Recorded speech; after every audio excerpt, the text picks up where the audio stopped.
friends, this is Dipti and welcome to my channel Life Admin 365 and welcome to today's video.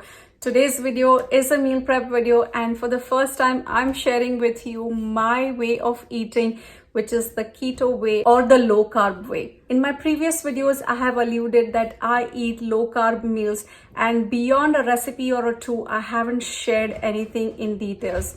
So in today's video, I'm sharing with you what I eat on a day-to-day basis for a given week or two. I have been following this way of eating for over 5 or 6 years now, I forget. And while I have slipped countless number of times or I have made conscious choices to eat starchy, high carb foods, I have remained good for almost 80% of the times. And despite all the ups and downs, I have been able to maintain my way of eating as well as the inches and the pounds. With that said, there are a bunch of things I want to make clear. I have learned a lot of things through trial and error process. I did consult with a lot of my nutritionist friends and my dietitian friends, and everybody has a different opinion. Some say you do it, some say you don't do it. Sort of trial and error experiments on myself, and I figured out what works for me and what does not for me. So the way I have been eating is intuitive to my body. While I'm sharing with you my meal plan, I may not necessarily follow it. Someday I will eat only one meal, which is a big large meal, and I will stop at that. Someday I will eat 2 medium-sized meal and nothing after that, and some days I will eat 3 or 4 smaller meals, depending on what I am doing, how my day looks like, and how many things I have to get accomplished or how full I feel.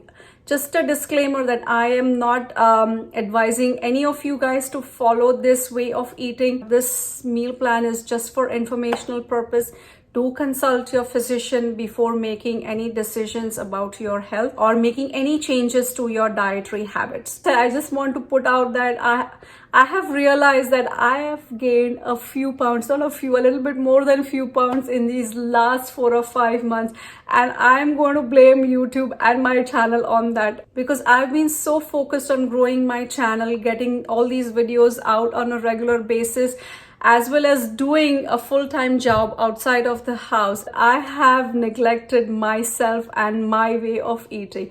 I prepare a few meals in conjunction along with my meals for my family, but I haven't really dedicated the time or the efforts that I used to in the past to prepare meals for me. So it's time for me to take control and get back to my old habit of preparing meals just for myself as well as for my family.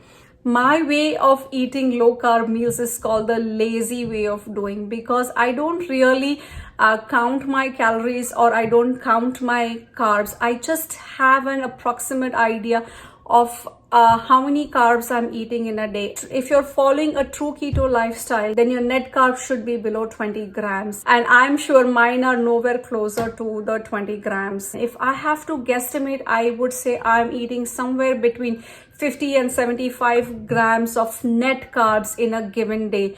And that is not really truly keto. With that said, I hope you do stick around till the end and enjoy watching this video. And if you do give this video a big thumbs up and subscribe to my channel for more such content. And don't forget to press that bell icon for new updates. I have a bunch of things on my meal prep list. So without any further ado, let's get started.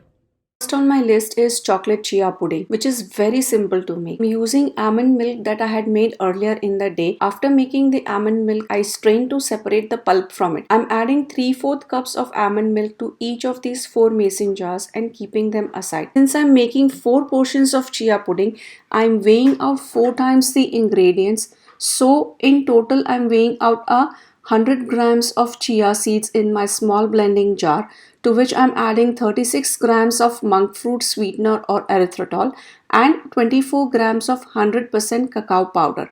Most of the chia seed pudding recipes call for whole chia seeds, but I don't like the texture and the mouth feel of the resulting pudding. So I always grind chia seeds for my pudding. I like to grind all of the other ingredients as well.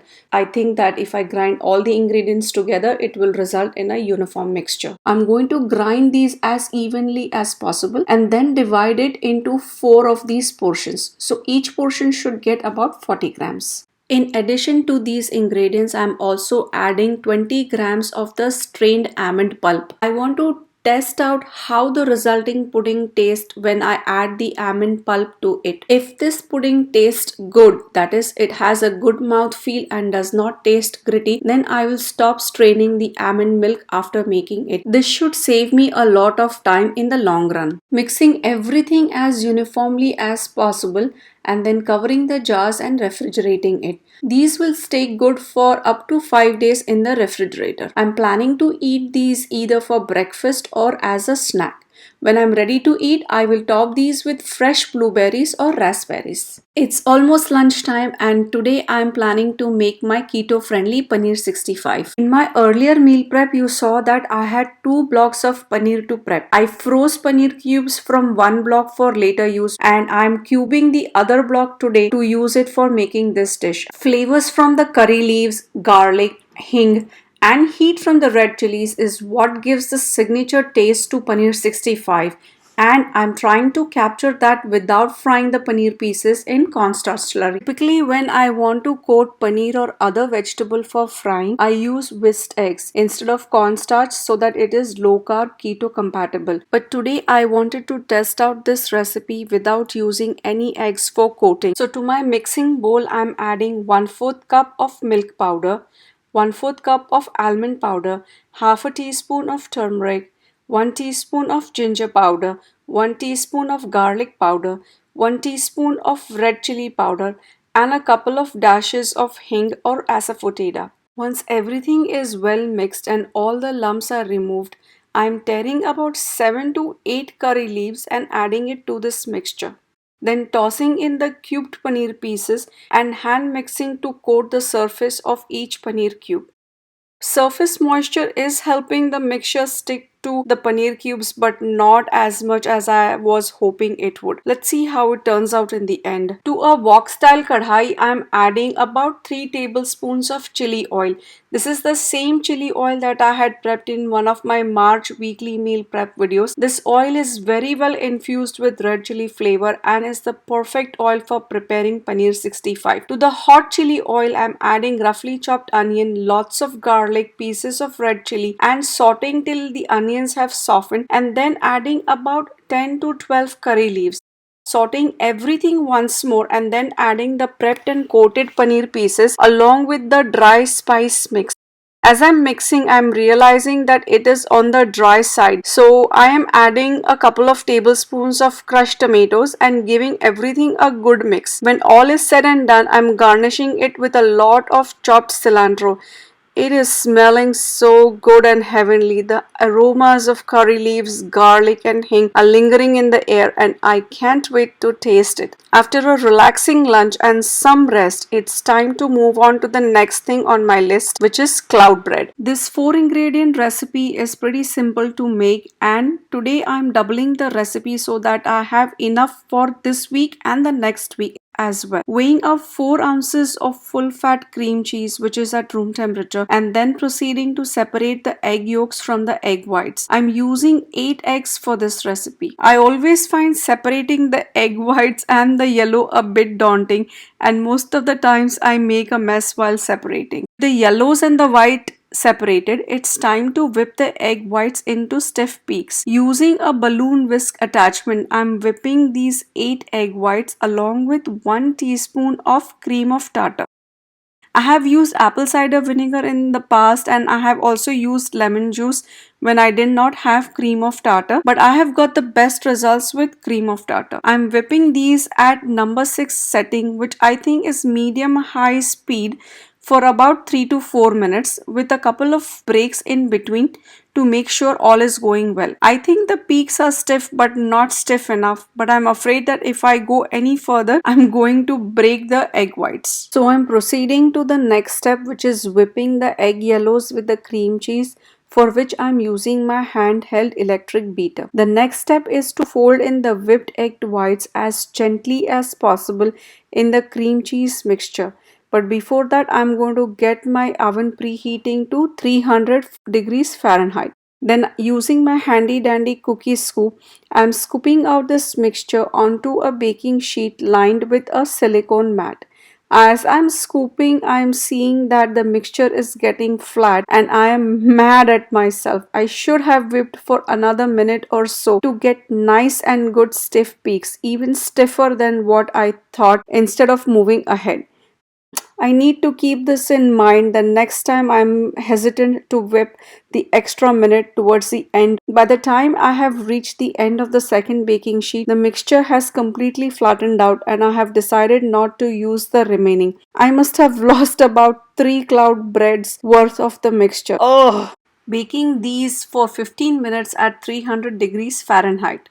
And when they come out from the oven, they truly are puffs of cloud. So delicate to touch. I love eating these toasted along with avocado slices or along with my keto berry jam. While the oven is still hot, I'm getting ready to make crackers from the strained almond pulp. Usually I freeze it for making muffins or for thickening sauces. But today I have decided I want to make crackers. I have about 300 grams or 310 grams to be precise of strained almond pulp, to which I'm adding 2 tablespoons of avocado oil, salt and 1 cup of golden flaxseed powder. Mixing everything together and then kneading with hand to form a dough.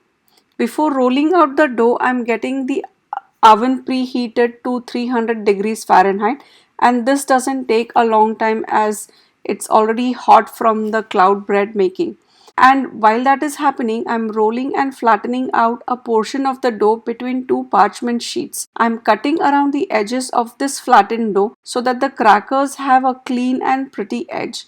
Then I'm cutting in squares or rectangles, poking holes with a fork and transferring the pieces to a baking sheet lined with silicone mat. Bake them at 300 degrees Fahrenheit for 20 to 25 minutes, cooled on the countertop for another 10 to 15 minutes, and then transferred them into an airtight container. And the last thing on my meal prep list are these chocolate pecan coconut bars with shortbread crust, or magic bars as the creator of this recipe likes to call them. This recipe is from castironketo.net and has been on my to try out list for a very long time. And to that effect, I had purchased all the ingredients almost 2 to 3 months ago, but for some reason, known and unknown, I didn't get a chance to make it. So today is the perfect time to make these and to see if this recipe is a keeper or not. I have my oven preheating to 300 degrees Fahrenheit, and to my mixing bowl I have added 1 cup of almond flour, 1 large egg and 2 tablespoons of salted butter. In case you're not using salted butter, then you need to add half a teaspoon of salt.